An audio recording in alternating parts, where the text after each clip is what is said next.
Hello, everybody. Let's talk about Vincenzo Bellini.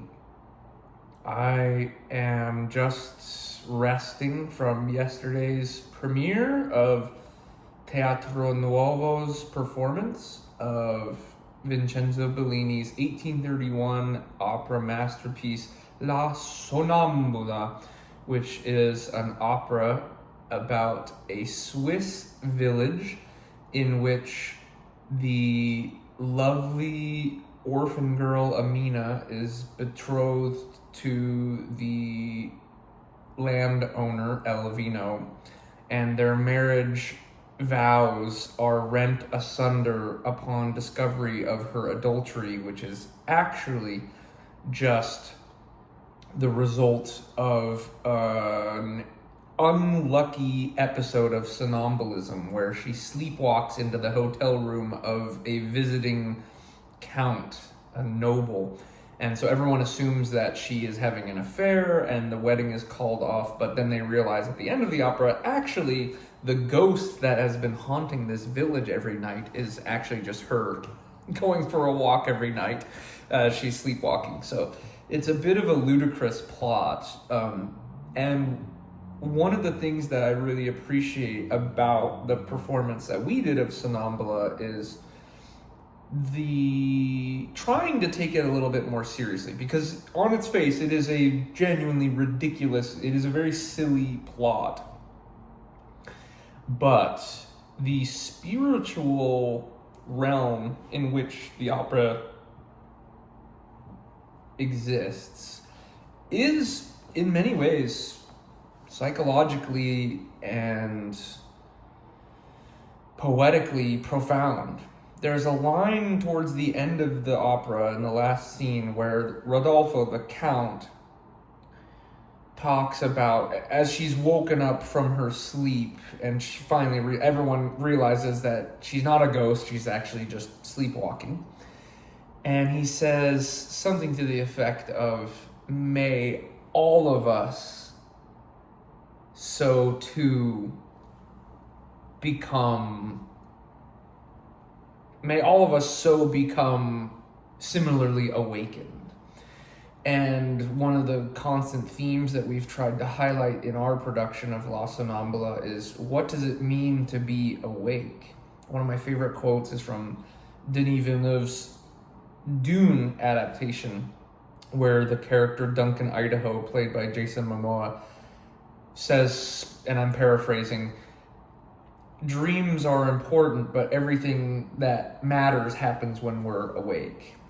And so one of the ironies that the librettist Romani puts into clear relief in La Sonnambula is, ironically, Amina, this sleepwalker, is a sleepwalker and is not awake, but is actually in many ways living in the present moment much more mindfully than all of the villagers with their petty gossip and their uninspired lives. And so I really like the way that we've been able to take what is genuinely a very funny scenario of this opera and had some profound things to say about it. There's some great poetry in this opera.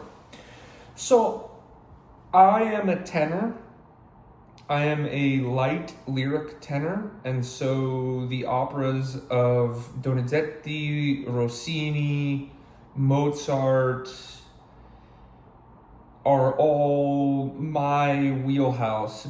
This is my first time performing in a Bellini opera, and I was the cover as the understudy for the main tenor role, Elvino, who is betrothed to the sleepwalker, but calls off the wedding when her sleepwalking causes her to be discovered in the hotel room of the visiting count. And it has been a really amazing experience to work on this role for several reasons.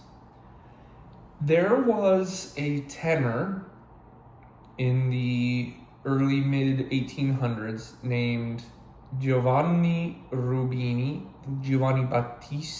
Rubini.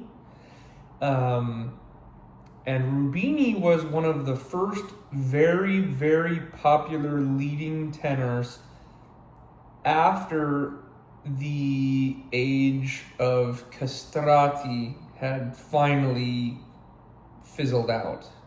For 200 plus years, the main divas, the main stars on the operatic stage were castrati, men who had been castrated right before puberty to hormonally alter their body during growing into adulthood to preserve the unadulterated quality of their boy soprano voice or boy alto voice. And this is a really horrific practice that went on for 400 plus years in the European tradition. I wrote one of my master's theses on the castrati, and people are unaware of this, but we still have recordings of Alessandro Moreschi, who is one of the very last papal castrati, meaning the choir of singers that attends the Pope in the Vatican, the papal choir in the Vatican, had castrati as part of that choral ensemble for like 400 years. I think starting in the mid 1500s is when the castrati started becoming a common practice in the opera world, in the singing world.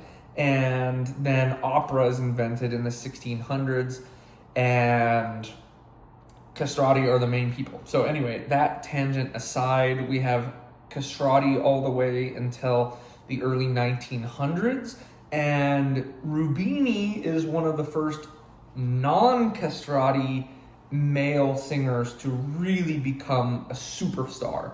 And in the 1800s, because castrati are kind of falling out of favor, people realize, this is actually a pretty onerous practice. I don't know if we can really justify continuing to do this anymore. And audiences were also just interested in new types of voices. So mezzo-sopranos, altos, and tenors sort of take up the space that castrati had dominated for so long. And Rubini was one of these first tenors that became a superstar. And Bellini, the opera composer, became totally infatuated with Rubini's voice and wrote a number of his masterpiece operas with a tenor role written specifically for the unique gifts that this tenor Rubini possessed. What does that mean for us in the 21st century? It is nearly impossible to put on a production of the major Bellini opera masterworks without a tenor that can convincingly emulate the kinds of things Rubini is said to have been able to do in the 1800s. And obviously we have no recordings of him because recording technology did not exist when he was in the prime of his career. But just looking at the score, which I have right here, and you can see it's well worn. Looking at the score of La Sonnambula, it becomes immediately clear the level of singing technique that was on display at this time. And not just for the tenor too, because the role of Amina is one of the most virtuosic things imaginable. For all the pianists out there, the role of Amina and the role of Elvino, which is what I was the understudy for, these tenor and soprano leading roles in the Bellini operas, is the equivalent of like the Liszt transcendental etudes. Like so hard to pull off with good technique and sounding beautiful and effortless that it almost stretches the brain's conception of what is humanly possible on the instrument. So if you're a pianist, you'll appreciate that. Think like the Chopin etudes, the Ravel, Gaspard de la Nuit, just stuff that is so hard that you kind of can't believe anyone was ever capable of doing it. That, I think, is the main reason why I'm really grateful to have had the opportunity to put on La Sonnambula, because I really truly feel like there's nothing I can't sing. After doing this, it's like, oh man, any tenor role in the world is going to be easier. What a lot of people do if they're going to put on a Bellini opera is they will transpose, meaning they will change the key of the music, the notes, the scale that the songs are based off of. They will move it up or down to make it easier for the singer to sing. And in a lot of the cases, they will move it down so it's not quite so intense of a demand on your vocal folds. This is a controversial practice because many people believe that it's not really worth performing the music if you have to change it. Like, why not just hire someone that can sing it the way that it was written? Personally, I'm very pro transposition. I think that every person's singing voice is unique, and the possibility of changing keys does create complications in the orchestration. For example, it can change the timbral balance of the orchestration, which is something that is important to consider. But generally speaking, I think everyone has a unique voice, and the possibility of transposition creates an environment where, in an age of gender fluidity especially, we have really exciting possibilities to maybe we could do the magic flute and have a tenor be the queen of the night or something like that. Like, I'm open to all sorts of those things, but this particular production of La Sonnambula, we did no transposition, which means that the tenor role of Elvino must be able to perform all of the techniques that Rubini was doing that Bellini had in mind when writing this role. So, to use a sports analogy, imagine that you're like a really, really good football player or basketball player, and you are being asked to step in. You're like on the bench and you are being asked to step in for Tom Brady, or you're being asked to cover minutes for LeBron James. That is how hard this role is, and I'm not kidding. It is the craziest, most difficult music I have ever tried to perform on stage in public, and I've done it, and it's really good. So I'm really excited because doing this role has forced me to rise to another level of artistry. It's like an anime, when they're in like Demon Slayer, when Tanjiro is in a fight with one of the main demons, and he's just about to die, and then he unlocks like a new breathing technique, and then boom, he's able to survive and win the fight. Doing Elvino is literally like an anime protagonist having to level up in a boss fight. Like, that's what we're talking about. So that's the number one thing I'm most grateful for doing Sonnambula. I will be very frank and honest. The music of Bel Canto, Donizetti, Rossini, Bellini, early Verdi, is not my favorite, and here's why. Bellini was known, among other things, for being a supreme melodist. Maybe the best thing I can say about Bellini is that he was the main inspiration on Chopin, maybe the single greatest composer for piano music in the history of the European art tradition. Frédéric Chopin was obsessed with Bellini's operas and believed that the cantabile melodic style, when you listen to the Chopin nocturnes, and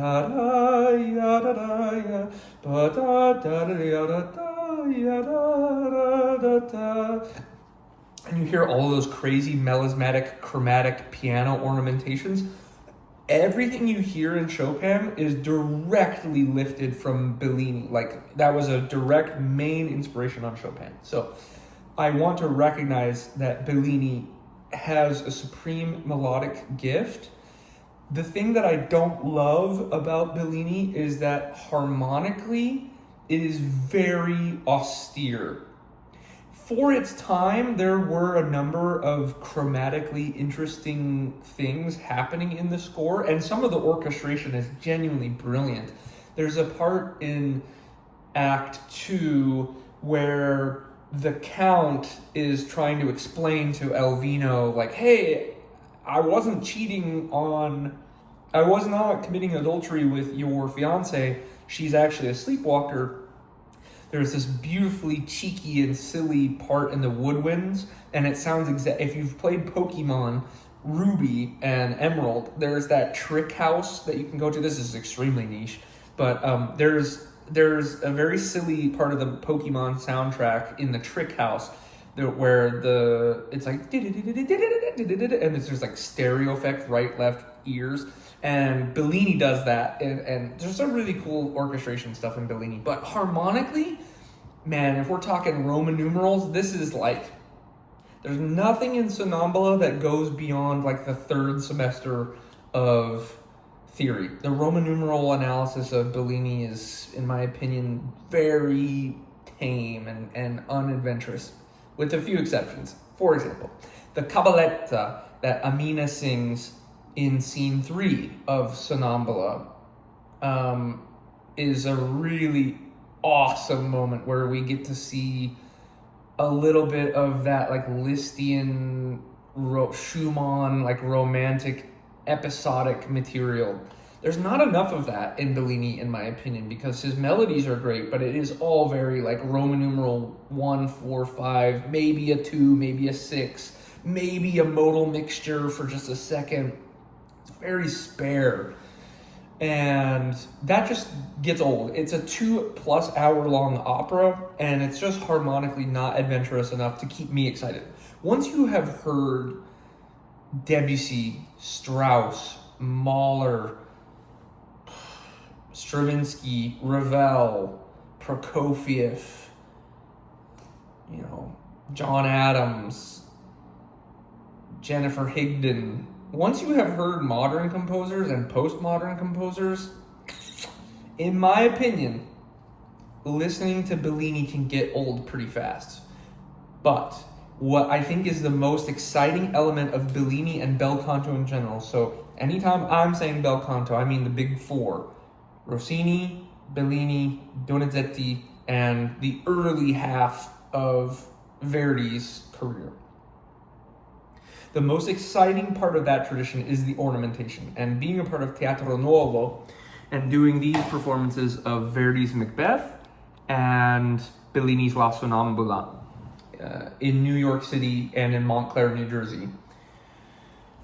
The most exciting thing is the ornamentation, and we've been working really hard to get ourselves in the mind space to create exciting ornamentation. Basically, for context, I grew up playing jazz trombone.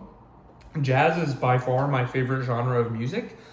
I am extremely enamored with Black American music in general, and I love the possibility of improvisation. I think improvisation is the root of all good music, basically. Any music that I'm interested in will usually have an improvisatory element, or even if it's scripted classical music, there's still an element of textural and orchestral playfulness that lends itself to the unique nuances of a specific conductor's taste or a specific string quartet's unique vibrato cycle, etc. The improvisatory element of bel canto opera, I think, is really where it shines, because when you're listening to Puccini's La Bohème, which we have argued in Teatro Nuovo lectures, even Puccini is open to more improvisation in the ornamentation than modern singers and conductors are amenable towards. But when you hear like La Bohème, there's these classic soaring, amazing melodies, right? O soave fanciulla, o dolce viso, dimiteci confuso al ballar, in terra miso. I mean, it's just amazing melodies, and you never get tired of hearing them because they're so great, and each singer brings their own sauce and flavor to it. But hearing La Sonnambula, where our actress portraying Amina is doing a lot of Bellini's original ornamentation. Think the amazing sopranos of the 1800s, like Jenny Lind and the amazing bel canto singers like Pauline Viardot, stuff like that.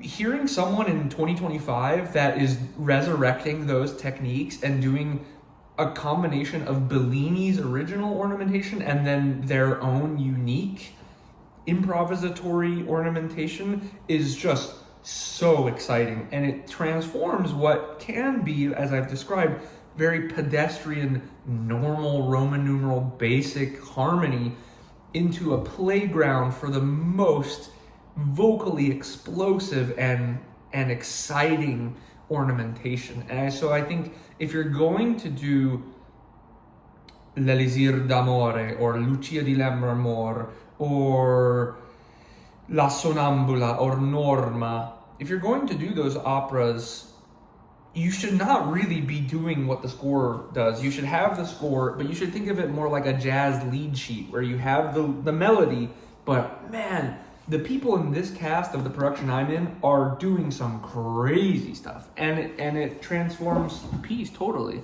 We're doing Macbeth as well, and Lady Macbeth sings the Brindisi, the drinking song, when Macbeth and Lady Macbeth have been anointed to the kingdom after murdering Banquo. They have the feast and they sing the drinking song, and after the first verse, everyone is having a good time, and then Macbeth sees the ghost of Banquo from Shakespeare. It's in some ways quite faithful to the Shakespeare. And she sings the second verse. After she's like calming everyone down, she sings the second verse of the drinking song, and then the actor portraying that just does these amazing vocal fireworks, and it just totally explodes. It's so exciting to hear not just the same verse over and over again, A, B, A. Same thing with Handel. If you're going to perform Handel, the whole point of Handel, like Messiah, is that people are doing their own unique ornamentation. So that was basically my yap session for Bellini. To summarize, I think it's harmonically, it gets old pretty fast, unless the singer has a complete command of 19th century bel canto technique and they're willing to play around with truly expressive and unique nuances through ornamentation. That's really the only way to make Bellini exciting. And I think he would say that too. I think the harmonic plainness of Bellini can be explained once you understand the level of depth of virtuosity that the performers had in expressing these Chopin-esque, melismatic coloratura ornamentation. And so it is not my favorite repertoire on the planet. I will be super honest with that. But having seen it done at the level that it needs to be done to do it justice, I can understand. And also, because I'm a light lyric tenor, frankly, this is just what people are going to be hiring me to do. And so I have kind of had to make my peace with that. Like, I did the Met competition last year, which is one of the more prestigious international music competitions for opera singers held in the United States. And then the finalists perform in New York City. So I did like the local round in Utah, which is where I live. And I did not make it past the first round. I was 29 years old, and the age limit is 30. So I had nothing to lose. It's like my last year. I'm going to really do my best work. And I sang Rodolfo's aria from La Boheme, and I sang, among other things, I sang the Moby Dick aria, Jake Hagee's Moby Dick adaptation, the Greenhorns Act 1 aria, which is amazing. And I also brought like Tamino's aria and Faust. And if you're listening and you know about opera, maybe even just from the sound of my speaking voice, you can kind of say, hold on, those are maybe a little bit heavier than your voice is meant for. And that's the feedback I got from the judges. So I felt like I just sang the shit out of everything. Like I was just doing amazing. And it was, to this day, like one of the proudest moments of my singing career. I just knocked it out of the park. And then I didn't win the competition. I didn't even get moved on to past the local round to go to the Denver round. And I was crushed because I was like, what happened? I've been singing the best I ever have. But the truth is, there's a difference between what you love to sing and what people will hire you to sing. For some people, I think ultimately you want to get yourself in a position where if you're trying to sing for a living, whether you're a jazz lounge singer or you're a backup vocalist for an R&B group, whatever it is, you want to try to get yourself into a position where most of the time the people paying you to sing are offering you contracts where you enjoy what you're singing. And I understand that that's not always going to be true. If you have a church gig, you're going to be singing psalms and canticles that you could care less about. But the money's good. You know, you have to balance every one of those. For example, next May, I will be performing the role of Peter Quint in Benjamin Britten's chamber opera, The Turn of the Screw, which is a role that I am deeply excited about. So that's a role where it's like I'm getting paid good money and I'm really artistically satisfied with that opportunity. And the triumvirate is I'm getting paid to do it, it's music I enjoy doing, and it's music that my voice is really good at singing. So you want to find that triple balance of you enjoy it, people are paying you good money to do it, and it is really what your voice is meant to be doing. You can usually get away with having two of those three, but if you only have one of those three, like if it pays really well, but it's not really your voice and it doesn't sound good and you just don't enjoy it, you got to be careful. They have to be paying quite a bit of money for that to be worth it. For example, I would love to do the role of Mario Cavaradossi in Tosca by Puccini. It's probably my favorite opera. But the truth of the matter is I sound like a little baby tenorino. I just have a very sweet, lyrical, beautiful tenor voice. And that's really great.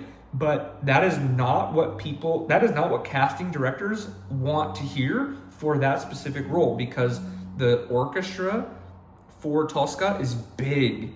And the roles, there's three major roles in that opera. Tosca, the diva, opera singer, actress. Mario Cavaradossi, the tenor, the love interest of Tosca. And Scarpia, the big baritone baddie, one of the most infamous villains in the opera canon. And those three singers all have to play off of each other. And because especially Tosca and Scarpia are these big, epic, larger-than-life characters, Mario Cavaradossi kind of has to get on their level. And so I can physiologically produce all of the notes in that score, but will I be able to be heard over 4 trombones and a full battery of percussion? Maybe not. I don't know, maybe. My voice is pretty good, but you see what I'm saying. You have to find that happy balance. So Bellini for me is like 2 of those 3. It's really what I'm meant to be singing. I can earn a lot of money because it's so, as I've described, it is so ridiculously difficult to sing that there's few people on the planet that can do it justice, and I am one of those people, which is really exciting, and it comes from no place of ego. It's just a fact. I have worked on my craft, and I have developed the ability to sing in this Rubini style, and I'm really excited about that. And I can earn a lot of money doing that. It is not my favorite music in the world, so I got 2 of those 3 on the triumvirate. But yeah, that's all I have to yap about with Bellini. It's really cool when it's done right, and the thing that helped me start to enjoy it more seriously is once I realized how much of an influence Bellini was on Chopin, and it kind of clicked, like, oh, of course, once you hear that in Chopin, you can't mistake it. It's that influence is so clear. So the influence on Chopin, who's one of my favorite composers, made me appreciate Bellini. And then that appreciation for the improvisatory element, which kind of I've always felt kind of bummed that I stopped doing jazz music professionally and got into opera singing because I didn't get to improvise as much anymore. So I'm really encouraged by doing more stuff like Rossini, Donizetti, etc., so that I can get back into that improvisatory world. So thank you so much for watching. Let me know if you have a favorite Bellini opera or a favorite bel canto opera from the early 1800s and the kinds of things you love. Or if you're like me and it's like not your favorite cup of tea, let me know if you agree or if there are different reasons why you dislike Bellini, or if you think I'm crazy and Bellini is actually a chromatic mediant harmony genius and I just need to go back to music theory school or whatever. But yeah, let me know. Thanks for watching.